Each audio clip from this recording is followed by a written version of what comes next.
Muy bienvenidos a la otra mitad del mundo, el programa de Corporación Miles con el apoyo de la Fundación Isabel Allende. El tema que vamos a abordar hoy día es un tema que en realidad puede aparecer como una cuestión de un horizonte más bien lejano, pero que está ahí pulsando a lo que es el malestar ciudadano con la política. Me refiero a los procesos electorales que se inician el próximo año con las elecciones municipales. Hay elementos de ese contexto que hacen pensar que hay que revisar qué son las militancias hoy día en una clase política altamente desprestigiada. Para muchos, militar en un partido es participar grado más, grado menos en una bolsa de trabajo. Para otros, militar es poner en juego las alternativas de poder desde los grupos minoritarios y grupos de interés que se han ido gestando. Pero hoy día tenemos una derecha que está utilizando la institucionalidad heredada por la dictadura para gobernar y parar las reformas a través de la utilización de la apelación al Tribunal Constitucional. Sabemos que la ley de aborto va a ir a esa instancia. Vimos la manera en que se intentó por lo menos frenar la reforma educacional, llevándola también a ese lugar. Y la cuestión que realmente nos interesa analizar es si efectivamente cambios de contexto van a significar cambios en la representación. En un momento en que la representatividad ha quedado ajustada a la realidad a partir de la inscripción automática, y por otra parte, en un momento en que el sistema político va en caída libre respecto al reconocimiento de su legitimidad por parte del conjunto de la ciudadanía. Para abordar este tema vamos a conversar con Axel Kayis, ¿lo dije bien? Muy bien. ¿Sí? Él es sociólogo, creador del sitio web electoral.cl, que cuando los procesos electorales entran en escena se convierte en un punto de referencia, pero además un analista importante de todo lo que tiene que ver con el comportamiento electoral. Axel es militante socialista, así que vamos a estar mirando desde la óptica de la tradición política del concertacionismo y lo que le está pasando, particularmente a partir de la reforma al binominal. Axel, muy bienvenido, muchas gracias por acompañarnos. Bueno, hay tres cosas que se conjugan en el actual escenario político: la caída libre del prestigio de las instituciones y de la clase política.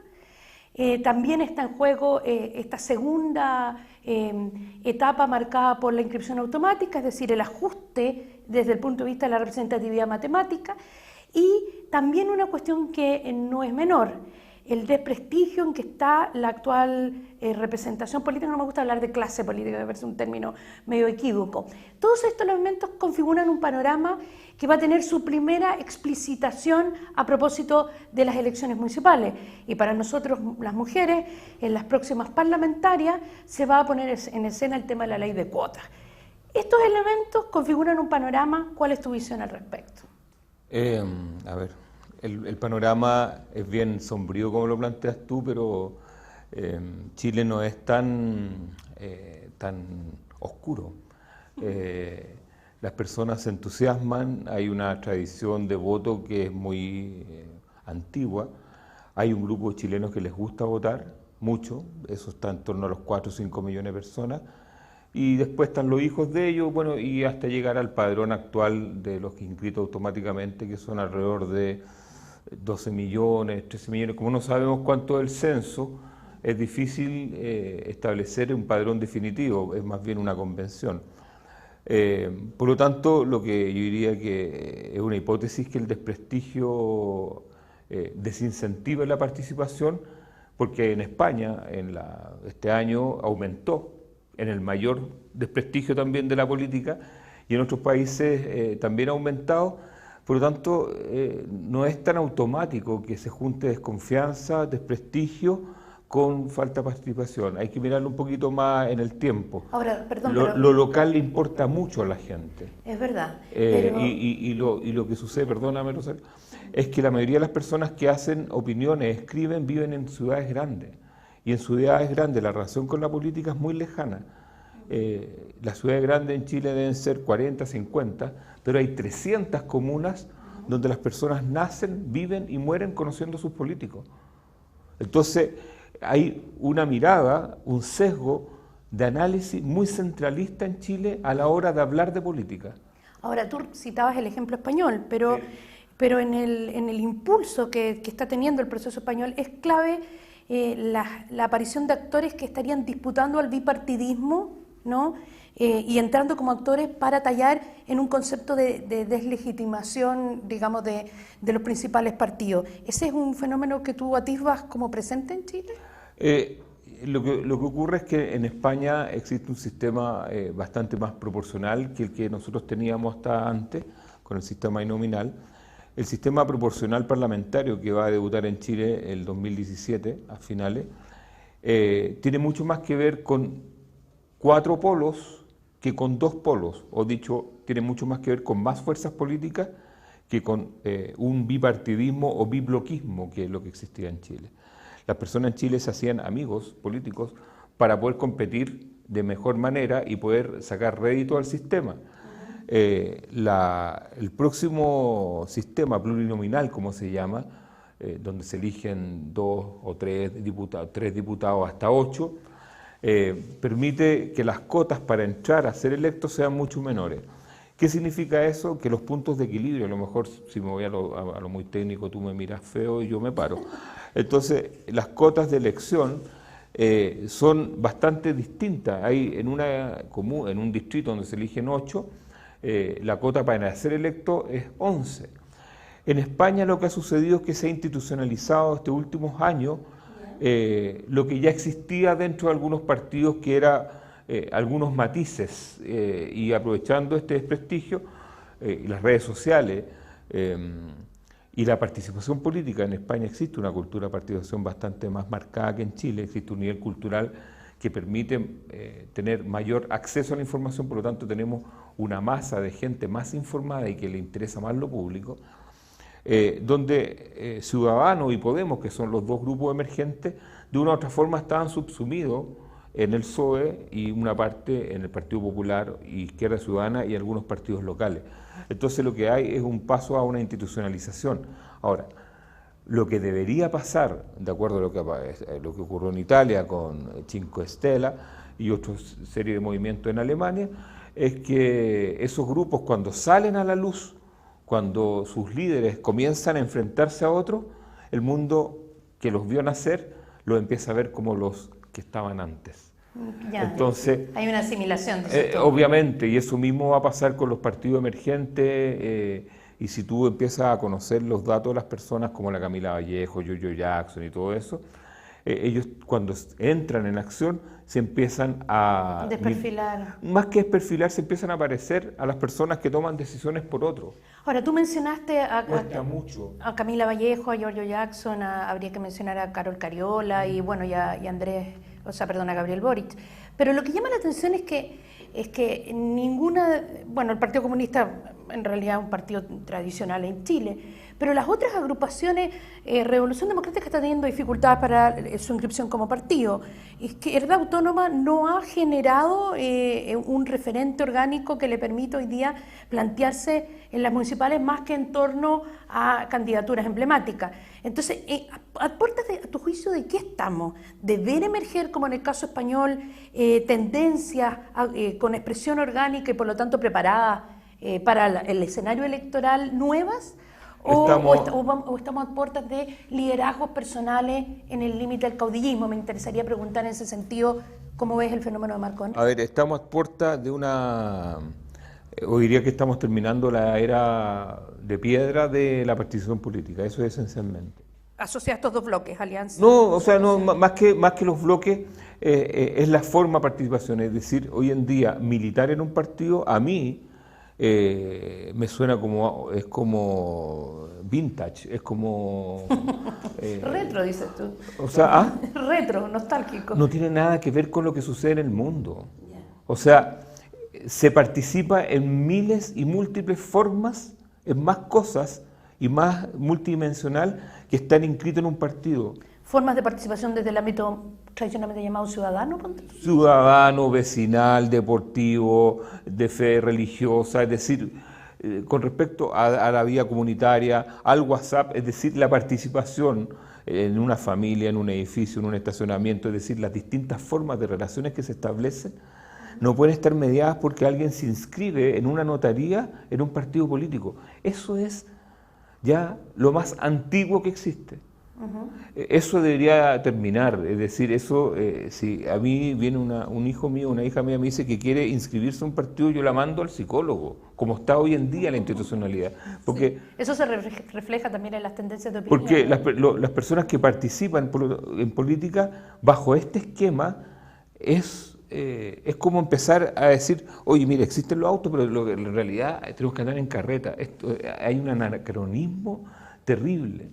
Las personas en Internet, en las redes, hacen compromisos mucho más importantes. De partida, cuando hay un par de millones de chilenos que mandan su cartola de impuestos vía Internet, lo cual es un acto jurídico mucho más relevante para la vida cotidiana que meterse en un partido político. Entonces, tenemos partidos que no entienden o no logran, y una institucionalidad, y un gobierno, y un Estado, que mira todo desde la antigüedad del siglo XIX y todo bajo un manto de sospecha. De acuerdo, pero escuchándote, sí, por favor, esas otras formas de participación tuvieron su suerte de primavera, ¿no?, con los partidos políticos tradicionales, cuando Nueva Mayoría configuró un programa de gobierno en torno a demandas ciudadanas y en torno a la expresión de grupos de presión y de opinión que correspondían a esa lógica asociativa que tú describes. Pero parece que esa primavera se terminó, porque las capacidades de respuesta del actual gobierno a la expectativa ciudadana de reforma aparece muy mal evaluada por la propia ciudadanía, ¿no? Entonces, siguiendo la lógica de lo que tú nos dices, si las tendencias de participación no se traducen en fenómenos de asociatividad para la participación o para la elección de cargos de elección popular, ¿qué pasa con la lógica de elegir a nuestros representantes, ¿no? Porque antes se les acusaba de despolitizados. Yo creo que quienes participan de otra forma no son necesariamente despolitizados. Están interesados en el bien común, están interesados en el gobierno de lo común. Pero entonces, ¿qué va a pasar a nivel electoral? Tomando en cuenta de que no vamos a ver entonces un fenómeno de fortalecimiento de las militancias tradicionales, ni la emergencia principal, si te sigo bien, de nuevos actores. O sea, actores van a empezar a ver, lo que va a ocurrir es que hay y surgen todos los días distintos actores, distintos rostros, distintas causas. Pero la política como la conocimos es un problema de los que somos mayores, no un problema de los jóvenes. Los jóvenes están participando en distintas cosas, en distintos tipos de lo público. Pero la política como la conocimos es la que nos va a seguir gobernando. Claro, bajo esta institucionalidad, pero eso va a colapsar tarde o temprano con los sistemas de información y de toma de decisiones de las personas. Es decir, para este gobierno y para el anterior de Piñera le ha sido francamente imposible gobernar con redes sociales, porque el sistema de información y de datos para las decisiones y las opiniones y las percepciones de los chilenos cambió absolutamente.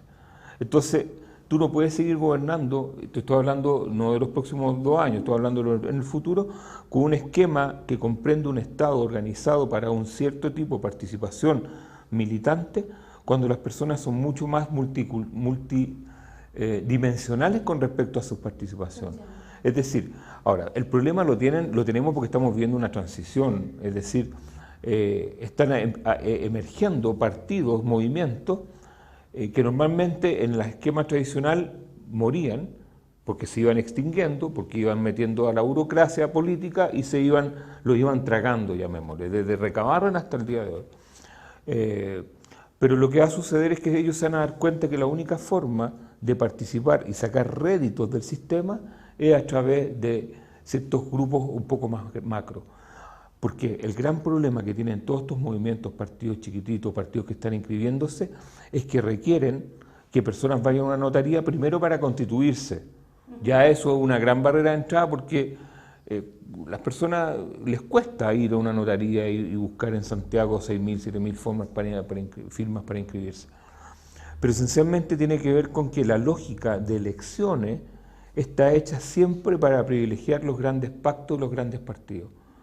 Y eso yo lo encuentro sano, es decir, la balcanización de la política normalmente tiende a debilitar el sistema.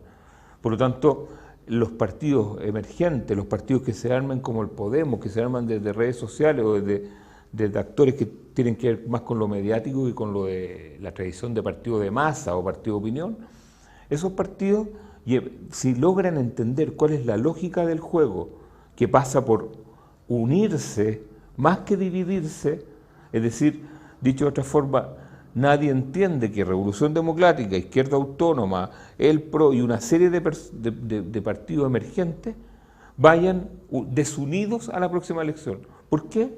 Porque no va a salir nadie.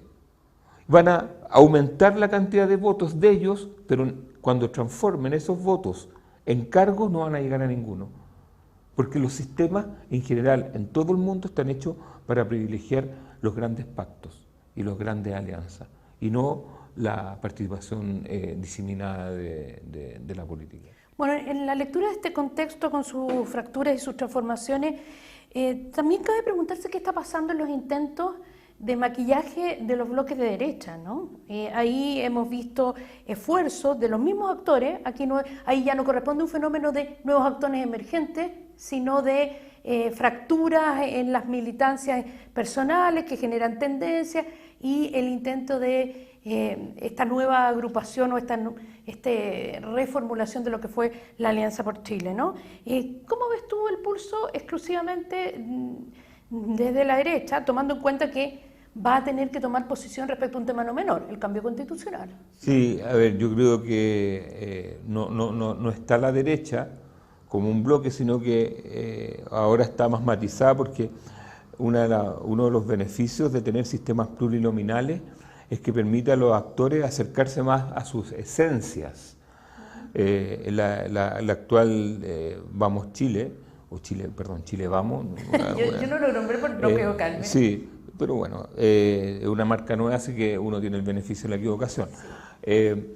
Está compuesta esencialmente por cuatro partidos, o tres partidos, que es la UDI, Renovación Nacional, el PRI y Evópoli. El PRI y Evópoli entendieron de inicio el negocio, o van unidos o no existen, porque se los tragan los propios sistemas proporcionales. Renovación Nacional entendió que ir con la UDI es seguir anclada en la derecha más extrema, porque Renovación Nacional son muy astutos, igual que el PRI y Evópoli, entienden que los años que vienen son moderados en el centro para ellos y no en el extremo derecho. No sé si me explico. Sí. Sin embargo, la UDI es la fuerza electoral por excelencia, ¿no? No, en términos municipales, la UDI teniendo más votos que Renovación Nacional, la Renovación Nacional tiene una eficacia, estas son cosas medias técnicas, es decir, saca más concejales, saca casi el mismo número de concejales que la UDI con menos votación, es decir, es un partido muy eficaz. Yo diría que el partido más eficaz del sistema político es Renovación Nacional. Pero a lo que iba es que Renovación Nacional, el PRI y Evópoli leen muy bien lo que viene. Dice, vamos a tener un proceso constitucional donde esencialmente tenemos la oportunidad de corrernos al centro, disputar el centro con la democracia cristiana, separarnos de una marca muy gastada y muy dañada como la marca UDI, y ver el negocio no en el próximo mes, sino que verlo en los próximos 3, 4 años y 10 años. Entonces lo que va a suceder es que va a haber una corrida de esencialmente Renovación Nacional, particularmente el PRI, y algunos hacia el centro, y tratando de aislar un poco a la UDI, por eso es que ellos deciden ir en 3 listas en la próxima elección a concejal. Ahora, respecto a la democracia cristiana, las opiniones tienden a dividirse en dos.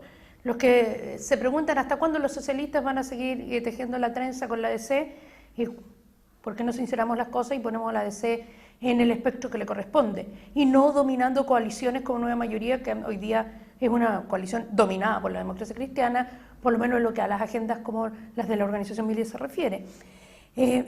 Pero también está el tema de que uno tendría que pensar en una democracia cristiana que en definitiva se insere sus propias definiciones ideológicas, pero ¿es realmente la democracia cristiana un centro político disputable para Renovación Nacional y sus socios? Absolutamente, porque es un centro político que ha perdido 1.200.000 votos y a la velocidad como va perdiendo votos, los otros los van a ganar. Y también porque yo cuando tú hablas de democracia cristiana, a mí se me viene la idea como 3 democracias cristianas dentro de mi cabeza. Sí. O sea... la que no se fue a Revolución Democrática y las otras. Claro, o sea, es muy cómico porque el Chile, el centro político es bastante ambiguo con respecto a otros países, pero yo diría que hay una democracia cristiana que está bastante cerca del PS, en términos valóricos esencialmente a nivel de base, y una democracia cristiana que está más cerca de la derecha. La democracia cristiana lo que no ha hecho es vivir su crisis, es decir, de una u otra forma estar en la nueva mayoría, en la concertación, le ha permitido ir capeando las crisis internas, no mirarse y ver en el otro que en el fondo hay unas diferencias que son bastante grandes.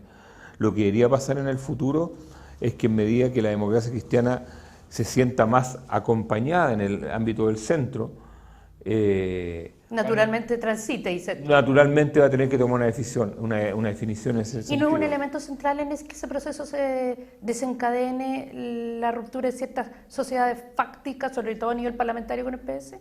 Es que no existe a nivel parlamentario una sociedad con la ADC. Yo diría que la alianza de CPS obedece más a intereses de gobierno que tienen que ver con la agenda. Pero el Partido Socialista bueno, no el actual, pero tuvo una defensa muy tenaz de la ubicación estoy hablando de Camilo Escalona, ¿no?, de Andrade, fueron direcciones que tuvieron una defensa muy tenaz de la alianza con la democracia cristiana y de su permanencia, por ejemplo, al interior del proyecto de nueva mayoría. Es electoralmente muy fundamental. Esas defensas de eje se hacían en un entendido donde la aprobación de las reformas y los votos democracianos son fundamentales en el Parlamento, y en un entendido de la campaña de Michelle Bachelet, la última. Si ustedes revisan bien las declaraciones, esencialmente de Osvaldo Andrade y de otros, están mirando más el polo progresista que el antiguo eje demócrata cristiano PS. Ahora, para nosotros, por ejemplo, en Miles es difícil sostener esa afirmación, tomando en cuenta que nosotros hemos visto acuerdos de hecho en temas como el aborto terapéutico, donde la democracia cristiana ha pisado tan fuerte que el solo concepto de mayoría parlamentaria se ha visto desperfilado y tenemos ya casi, vamos a completar un año de negociación al interior de nueva mayoría de la ley de aborto. Ya. O sea, lo que ocurre es que la democracia cristiana, sería bueno que se lo preguntaran a ellos, pero... Estoy preguntando al experto, no al militar. Sí. Si hay posibilidades en la separación. Lo que ocurre es que, de una u otra forma, la próxima elección plurinominal de senadores y parlamentarios, la DC se va a calibrar mucho más con respecto al porcentaje que tiene. De una u otra forma, ellos siempre obtuvieron un poquito más con respecto al binominal, eran de los beneficiados junto a la UDI del sistema binominal. Los sistemas proporcionales, Rosario, son súper simples de entender. Si tú vas, el pez gordo dentro de un pacto siempre va a beneficiarse de sus aliados dentro. Es decir, cuando haya una división para elegir un tercero, siempre va a caer en el pez gordo. Entonces, eso ahora tiende a diluirse un poco más porque se hace más proporcional, y esto debería de una u otra forma ajustar las bancadas en la próxima elección, sobre todo diputados, a lo que son realmente las fuerzas políticas. Deberían entrar algunos independientes. Un sinceramiento, dices tú. El punto es que el actual sistema que vamos a adoptar no es el que a mí me gusta, pero es mucho mejor que el binominal. Es decir, ¿por qué no me gusta? A lo mejor por particularidades que tienen que ver más con los paladares, porque en el fondo lo que hace es mantener los distritos originales de Pinochet y hace alianzas de distritos. Entonces lo que hizo fue un redistritaje con la misma base. A mí esa base de Pinochet yo la habría disuelto. Pero eso es para los próximos. Otro procesito que se está metiendo por debajo. Obviamente. Oye, se me está acabando el tiempo y tengo dos preguntas que hacerte. Una tiene que ver con ¿qué cálculo haces tú desde tu experticia respecto al impacto que va a tener en el tiempo la ley de cuotas? Están los partidos políticos, hablemos de los partidos políticos hoy día constituidos en los bloques, preparados para cambiar su cultura interna y permitir que el proceso de la ley de cuotas garantice emergencia de elementos nuevos, o tú crees que es un elemento que no va a ser especialmente dinámico? Lamentablemente la política es muy machista. La política en general, no hablo de los bloques, en general la política, porque tiene que ver, y me imagino que ustedes lo tienen hiper mega estudiado, que tiene que ver con la... O aprendido, que tiene que ver con el tiempo que tienen las mujeres para participar.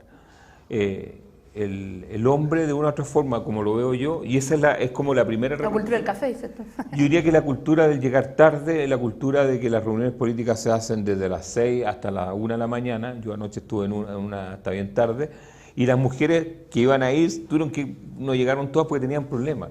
Entonces, la cultura de hacer política ya parte masculinizada o patriarcal, como dicen algunos. De ahí en adelante se va produciendo una cosa natural. Los hombres van participando cada vez más en política, y al final las mujeres que llegan son muy poquitas con respecto. Eso como variable de origen. Ahora, si tú me preguntas a mí si la ley esta de cuotas va a mejorar la participación, yo creo que le va a dar un shock, o sea, va a permitir cierta renovación, pero tiene que haber también una exigencia. Por ejemplo, yo habría esperado que los movimientos de mujeres, los movimientos asociados a estas causas, hubieran exigido en esta elección municipal cuotas a los partidos, independientemente de la ley lo hubiera ordenado. O sea, ¿por qué? Porque le habría convenido mucho a los partidos, voy a hacer un ensayo de staff, de elencos, de mujeres y hombres para esta municipal. Es decir, haber hecho el ensayo de cómo cuesta armar las listas, cómo cuesta seleccionar a los candidatos y candidatas.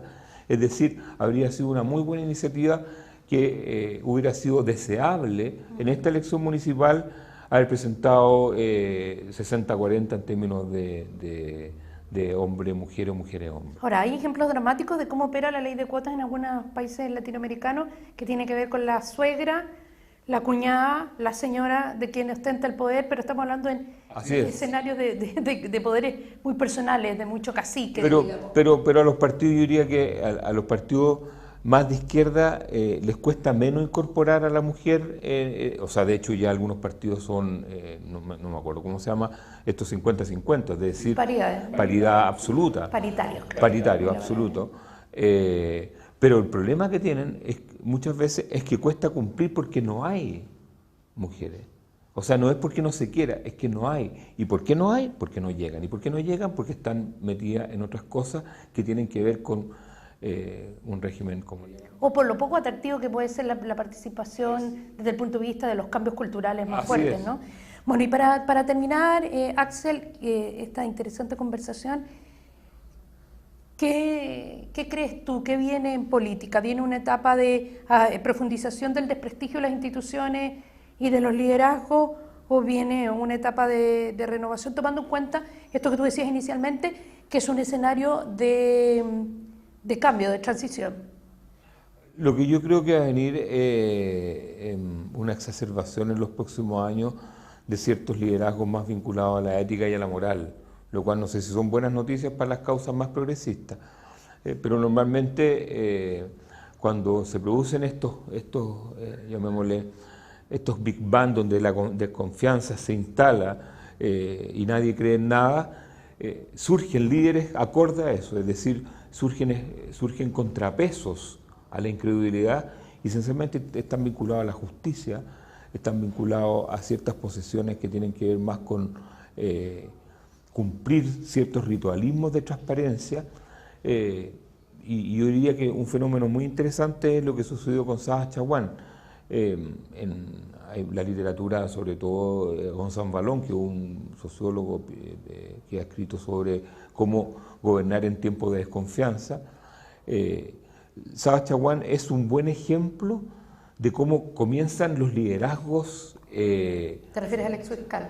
Al exfiscal, sí, que están basados desde la fiscalización, desde la persecución, es decir, vamos a tener dimensiones más vinculadas a ese mundo en los próximos años, porque es la única forma de ir reconstituyendo esta confianza. Ahora, yo creo que en el caso chileno hay una cuota de desconfianza y una cuota de desconocimiento.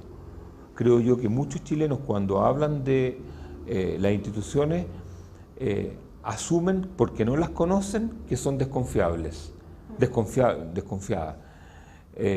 Por lo tanto, hay que hacer ahí una disquisición, y las personas lo asumen tanto positiva como negativamente.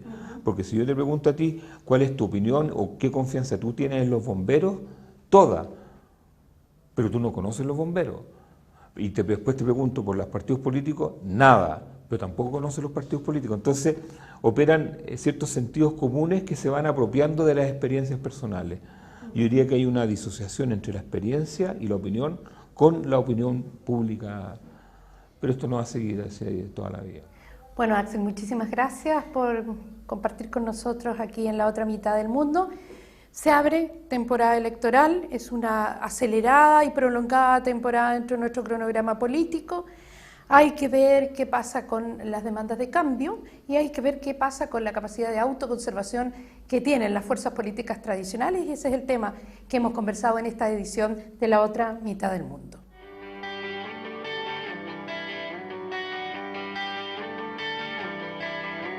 Fundación Isabel Allende y Corporación Miles presentaron La Otra Mitad del Mundo.